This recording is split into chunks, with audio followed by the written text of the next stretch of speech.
పరిస్థితిలో మనం ఏం చేయగలం? ఇక్కడ ఎందుకు సమావేశం అయ్యాం? ప్రత్యేకించి సరస్వతి విద్యాపీఠం తరఫున ఇంత శ్రద్ధగా ఈ సమావేశం ఇక్కడ చలికాలంలో చలిలో కూర్చోబెట్టి ఎందుకు జరుగుతుంది? మేమంతా అంత దూరం నుంచి ఎందుకు వచ్చాము ఇక్కడికి? ఏం చెయ్యలేమా? చేయగలం, ఖచ్చితంగా. ఇప్పటికి కూడా చేయగలం. ఎప్పుడు మన సంస్కృతిలో గొప్ప విశేషం ఏంటంటే రామాయణ భారత కథలు ఏవి చదివినా కనపడుతుంది. ఎంత హీనమైన పరిస్థితిలో కూడా నీ ధర్మం నువ్వు చేస్తే తప్పనిసరిగా గాలి మొత్తం నీకు అనుకూలంగా మారిపోతుంది. మన ధర్మం మనం చెయ్యాలి. ఇది అవుతుందా కాదా అని కాదు ఇక్కడ. దానికి వసు చరిత్రలో రామరాజభూషణుడు చక్కని పద్యం చెబుతారండి. నిజమే, ప్రభుత్వంలోనే పనిచేస్తున్నాం, ప్రైవేట్లో పనిచేస్తున్నాం, ఎక్కడో ఒక్కడ పనిచేస్తున్నాం. మనం నిజాయితీగా పని చేయలేని పరిస్థితులు ఉన్నాయి. భవనాలు లేకపోవచ్చు, వసతులు లేకపోవచ్చు, ఈ తోటివారి సహకారం లేకపోవచ్చు, రాజకీయాలు ప్రవేశించవచ్చు. అసలు ఇంకా పెద్దగా ప్రభుత్వ ఉపాధ్యాయులను బాధ పెట్టే విషయం ఏంటంటే అసలు పని తప్ప అన్ని చెబుతారు వాళ్ళకి. అసలు పని తప్ప అన్ని. ఎవడైనా పుట్టినవాడే పోయినా వాడే, లెక్కట చూపించాలి. రేపొద్దున ఓట్లు వస్తే వాళ్ళే, ఎన్నికలు వస్తే వాళ్ళే, ఏది వచ్చినా వాళ్ళే. కొత్తగా ఏ పథకాలు పెట్టినా మొత్తం ఉపాధ్యాయులను ఎత్తిని దోసేసి మీరు వెళ్ళి సేకరించుకురండి. ఈ పనులన్నీ చేసేసరికి అసలు పని చేయడానికి ఓపుకుండదు. మీరు కాకపోతే ఎవరు చేస్తారని. మరి ఎలాగా? పాఠం చెప్పడం ముఖ్యం కదా ఉపాధ్యాయులకు ఉన్నది. అందుకని వాళ్ళ ఇబ్బందులు వాడుకున్నాయి. ఈ పరిస్థితిలో కూడా ఆయన చక్కని పద్యం రాస్తాడు. అందరికీ ఉపయోగిస్తుంది. ఈ పరిస్థితుల్లో మేమేం చేయలేకపోతున్నాం. ఏ పరిస్థితుల్లో అయినా మనం చేయగలిగింది చేయొచ్చు. వశుచరిత్ర కావ్యంలో శుక్తిమతి అని ఒక నది, కోలాహలుడు అని ఒక పర్వతం. కోలాహలుడు శుక్తిమతిని అత్యాచారం చేస్తాడు. అత్యాచారాలు ఇప్పుడు కాదు, అప్పుడు కూడా ఉన్నాయి. మనుషుల మధ్యలో కాదు, పర్వతాలు నదుల మధ్యలో కూడా ఉన్నాయి. ఇప్పుడు కూడా మనల్ని నదులను ఆక్రమించేవాళ్ళు, పర్వతాలను ఆక్రమించి గనులు దవ్వేసేవాళ్ళు అత్యాచారాలు చేస్తున్నట్టే లెక్క. ఇప్పుడు మాత్రం జరగట్లేదు ఏమిటి? దాన్నే కథగా రాశాడు. పర్వతం నదిని అత్యాచారం అది సమస్య కాదు, అక్కడ తత్వం సమస్య. కోలాహలుడు ఒక పురుషుడు, శుక్తిమతి ఒక స్త్రీ, అత్యాచారం చేశాడు. ఆయన వెళ్ళిపోయాడు. అలాగే ఉంటుంది మగాడు పద్ధతి. ఆయన కోరిక తీరింది, వెళ్ళిపోయాడు. కానీ తల్లి శుక్తిమతి ఏదో జరిగింది, ఏదైనా కానీ అతనికి శిక్ష ఎలా వేయాలో తర్వాత నేను ఆలోచించాను. నా పిల్లల్ని నేను పెంచుకోవాలి కదా. 2 పిల్లలు పుట్టారు, ఒక అబ్బాయి ఒక అమ్మాయి. ఆ 2 పిల్లల్ని శుక్తిమతి పెంచింది. నది కాబట్టి నదిలో ఉండేటువంటి వస్తువులతోనే పెంచింది, నదిలో దొరికే పదార్థాలతోనే పెంచింది. పిల్లల్ని పెంచడం కోసం ఎవరిని ఆశ్రయించలేదు. ఎలా పెంచిందో చెబుతాడు వశు చరిత్రకారుడు. అసలు ఏమీ లేకుండా కేవలం ప్రేమతో పిల్లల్ని ఎలా పెంచవచ్చో చెబుతాడు.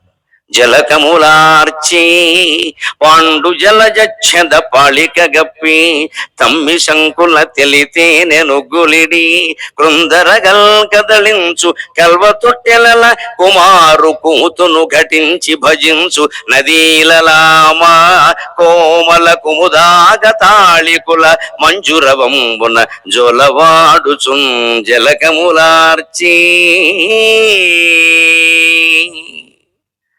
జలకములార్చి పిల్లలకి స్నానం చేయించారు. నది ఎలా స్నానం చేయిస్తుంది అంటే నదే చేయించగలదు బాగా. నది అంటేనే నీరు కదా.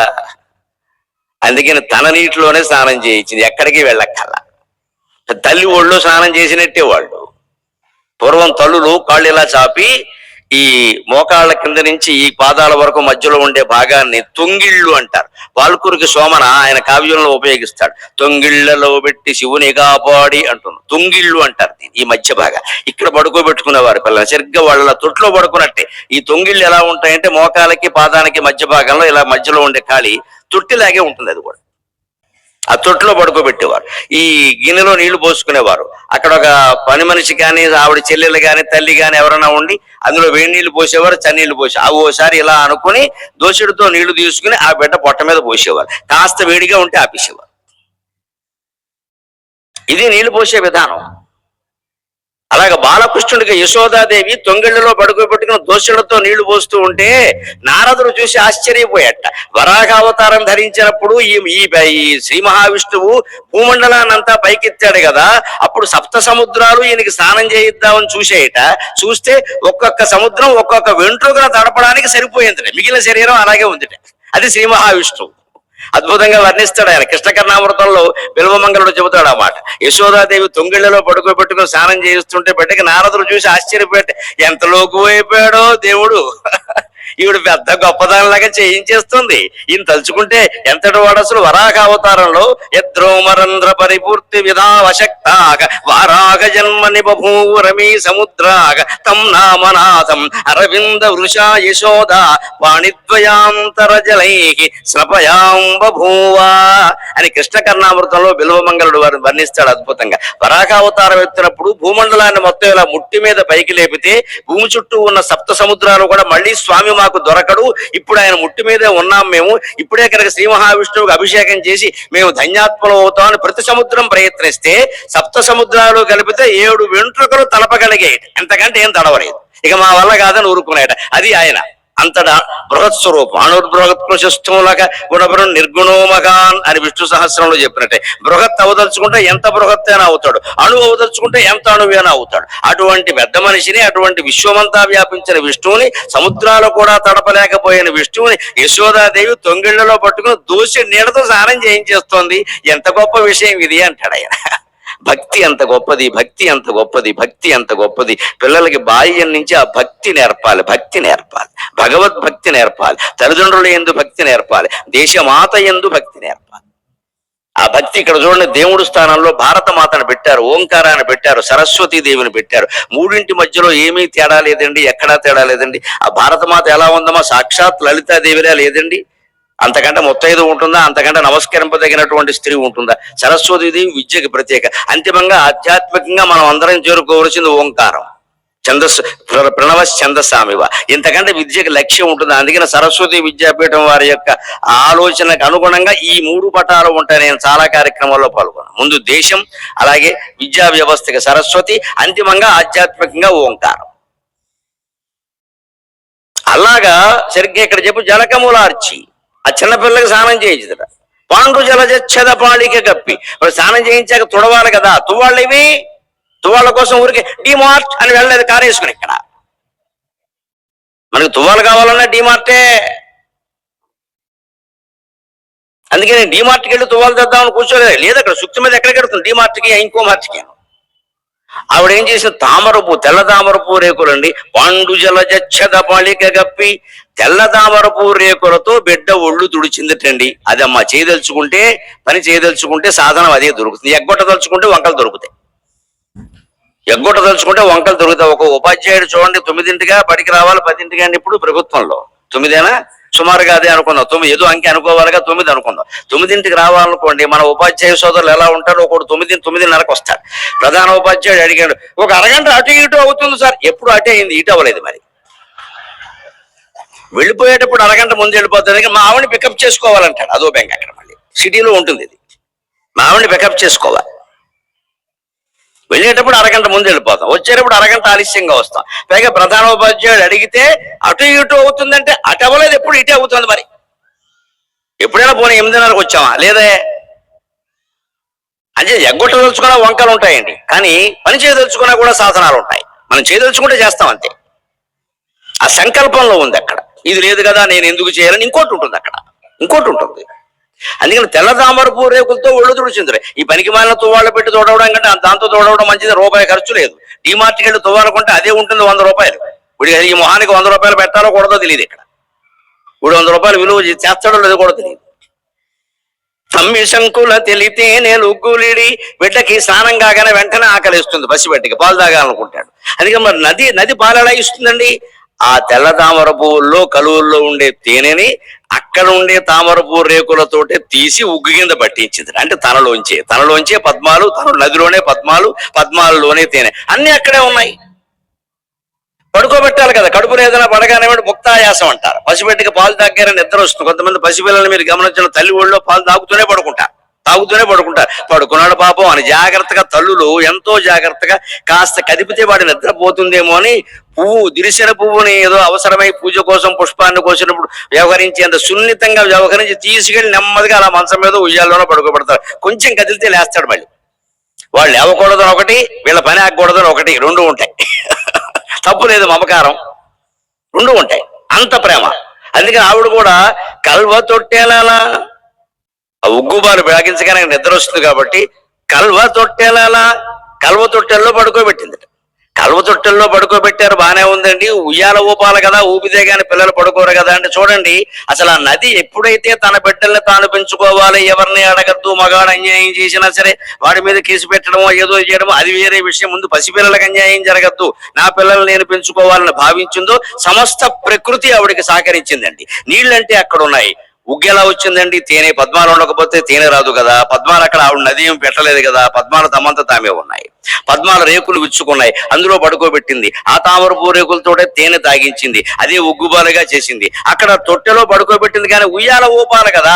కృందరగల్ కదలించు కల్వ తొట్టెలలా లేత తరంగాల, ఆ నదిలో చిన్న చిన్న తరంగాలు ఇలా ఇలా ఊగుతూ ఉంటే ఆ రకంగా ఆ కల్వ తొట్టెలు కూడా ఊగుతున్నాయట. జోల పాడినట్టుగా ఈ పిల్లలు సుఖంగా పడుకున్నట్ట. అప్పుడు కూడా ఒకటి తగ్గిపోయింది, ఇంకా పద్యం మిగిలిపోయింది. అందుకని భట్టుమూర్తి గారు ఏమంటున్నాయంటే, అదేమిటండి పిల్లలు పాట పాడదగిన పడుకోరు కదా, మరి నది ఎలా పాట పాడిందో మీకు తెలుసా? కోమల కుముదాగ తాళికుల మంజురవంబున జొలవాడుచున్.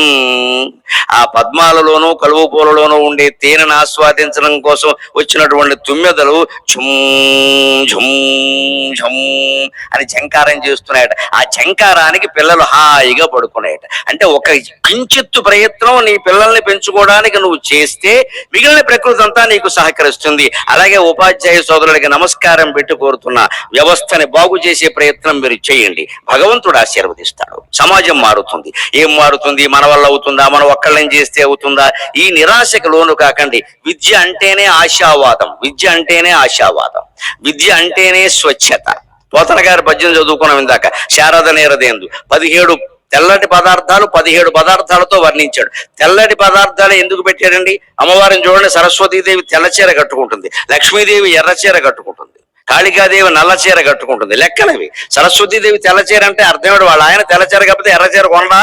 బ్రహ్మదేవుడి దగ్గర డబ్బులు లేవా? డీమార్ట్ లేదా? సరస్వతీదేవికి తెల్ల చీర అనగానే ఎలా ఆలోచించాలి? స్వచ్ఛత. తెలుపు అంటే స్వచ్ఛత.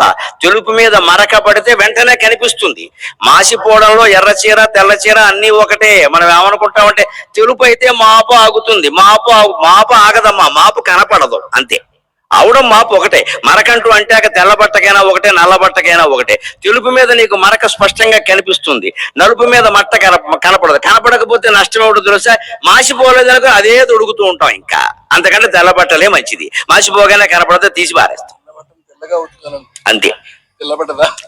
అందుకే మీకు విద్యాపీఠంలో ఉపాధ్యాయుల యొక్క ప్రత్యేక దుస్తులన్నీ తెల్లటి వస్త్రాలే ఉంటాయండి ఖచ్చితంగా. పైజమా లాల్చీ కానీ పంచే లాల్చీ కానీ. కార్యకర్తలు అందరూ అంతే, ప్రత్యేకించి ఉపాధ్యాయులు అంతే. నేను సరస్వతి విద్యాపీఠానికి సంబంధించిన మహేశ్వరం గురుకుల విద్యాలయంలో పనిచేసినప్పుడు నా వయస్సు అప్పుడు 19 ఏళ్ళు, ఇంకా 20 కూడా రాలా. ఏవో మామూలు ప్యాంటు చొక్కాలు వేసేవాళ్ళం, ఆ వయసులో అలాగే ఉంటాయి కదా. మా ప్రధాన ఉపాధ్యాయులు సెమిరెడ్డి గారు చాలా ఉత్తముడు, పాపం సౌజన్యమూర్తి.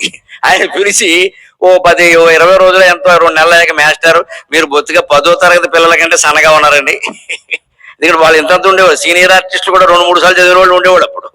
వాళ్ళకంటే మీరు సన్నగా ఉన్నారండి, కనపడలేదు, మరి ఏం చేయమంటారని నేను ఇలాగే ఉన్నాను, తెల్లబట్టలు ఏంటి బాగుంటుంది అన్నాడు. ఆ రోజు ఆయన సలహా విని అక్కడ వారానికి ఒక్కరోజే అది నిజానికి శనివారం ఏదో లెక్కలు ఉండేవాడు, కొన్ని రోజులు అక్కర్లేదు. అయినా సరే నేను నియమంగా పెట్టుకుని వెంటనే దగ్గరలో ఉండే నరసంపేట వెళ్ళి ఓ బట్టల షాపులో కూర్చుని ఆలోచించాను, నాకు కావలసిన బట్టలు కొనుక్కుందాం. ఎలాగూ తెల్ల బట్టలు వేసుకోవాలన్నప్పుడు అన్నీ తెల్లవే ఉంటే గొడవ లేదు కదా అని ఒక్కసారి అక్కడ జ్ఞానోదయం కాగానే ఆ 78 సంవత్సరాల నుంచి ఈ రోజు వరకు తెలుపు తప్ప మరొకటి నేను తొడగలేదు. పెళ్ళైన తర్వాత ఆవిడ కొంచెం షరతు పెట్టి కాస్త క్రీము రంగు వేసుకోవచ్చుగా అంది. భార్య మాట వినకపోతే ఎంత ప్రమాదమో మీకు తెలుసు, అందుకని విన్నాను. ఆవిడ కూడా అడిగింది, మరీ విచిత్రమైన కూడా లేత పసుపు రంగులు ఉంటాయి చూడండి, క్రీమ్ కలర్ బిస్కెట్ కలర్ ఏదో అంట, అది వేసుకోండి. అది సరే కానీ మనం కాపురం చేసి ఆవిడ మాట వినకపోతే రేపు కాఫీ ఉండదు, ముందు కాపురం మాట అలా దానికేమి అంతే. ఇంత తెలుపెందుకు ఆలోచించండి ఉపాధ్యాయ సోదరులు, దయచేసి మీ పిల్లలకి చెప్పండి. కేవలం అమ్మవారికి తెల్లచీర ఇష్టం అని మాట్లాడకూడదండి, అజ్ఞానం అంటే అది. అమ్మవారికి తెల్లచీర వస్తే ఏం చేస్తారు? బాసర వెళ్ళి అందరూ తెల్లచీరలు పెట్టేస్తారు, గుండెన్న తెల్లచీరలే. అమ్మవారికి తెల్లచీర పెట్టి అమ్మవారికి తెల్లచీర పెట్టాయి.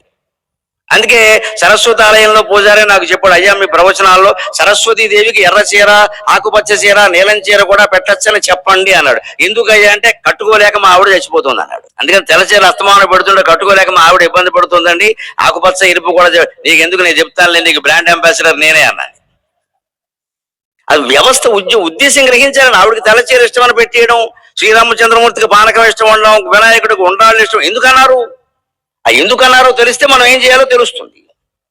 తెల్లచీర ఇష్టమని ఎందుకన్నారు? విద్యా వ్యవస్థ మొత్తం స్వచ్ఛంగా ఉండాలి, ఉపాధ్యాయుడు స్వచ్ఛంగా ఉండాలి, విద్యార్థి స్వచ్ఛంగా ఉండాలి. విద్యార్థికి స్వచ్ఛమైన జీవితం అలవాటు పడితే రేపు దేశం అంతా స్వచ్ఛ భారతే, అనుమానమే లేదు ఆ విషయం. భౌతికంగా కాదు, మానసికంగా కూడా.